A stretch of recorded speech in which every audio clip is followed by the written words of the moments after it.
যুবরাজ! ওই ছিলে যাবেন না, ওই ছিলে যাবেন না। কি বলছেন? যাব না মানে?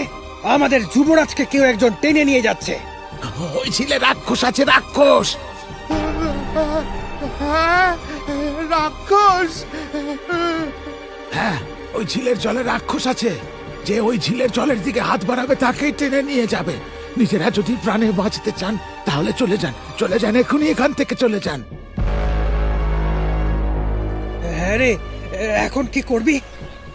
আমরা আমরা কিচ্ছু করতে পারবো না, কিচ্ছু না। শুনলি না, এই জলে রাক্ষস আছে। তবে তবে আমাদের যুবরাজের কি হবে? হ্যাঁ, এখন একমাত্র বীরই আমাদের এই বিপদ থেকে উদ্ধার করতে পারবে। হ্যাঁ।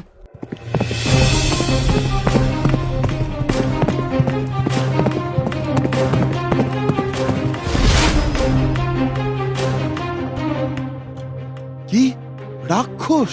হ্যাঁ বীর, আমরা নিজেরা সেই হাত দেখেছি। এই বড় হাত যুবরাজকে টেনে নিয়ে জলের গভীরে চলে গেল। দাঁড়াও, আমাকে সবটা দেখতে দাও।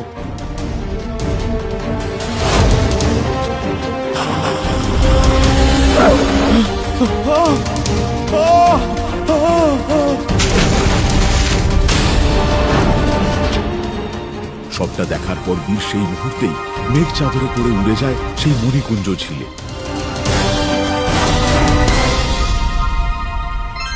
এটাই তবে সেই মণিকুঞ্জ ঝিল। এখানেই রয়েছে সেই রাক্ষস। বীর তার চারিদিকে এক অলৌকিক বলয় সৃষ্টি করে সেই ঝিলে ঝাঁপ দেয়।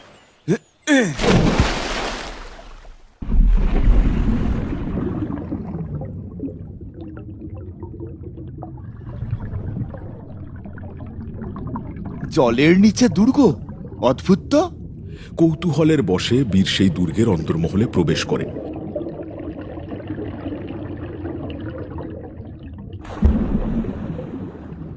আর প্রবেশ করতেই দেখে একজন অপরূপ সুন্দরী কন্যা শিকল দিয়ে বাঁধা রয়েছে।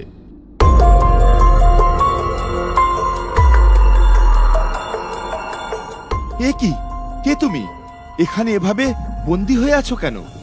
আমি সুন্দরবন ঝিলের রাজকন্যা। আমাকে আমার ভ্রাতা, না না, ভ্রাতা নয়, রাক্ষস, হ্যাঁ, একটা একটা রাক্ষস আমাকে এখানে বন্দি করে রেখেছে। তার মানে ওই রাক্ষসটা তোমার ভ্রাতা?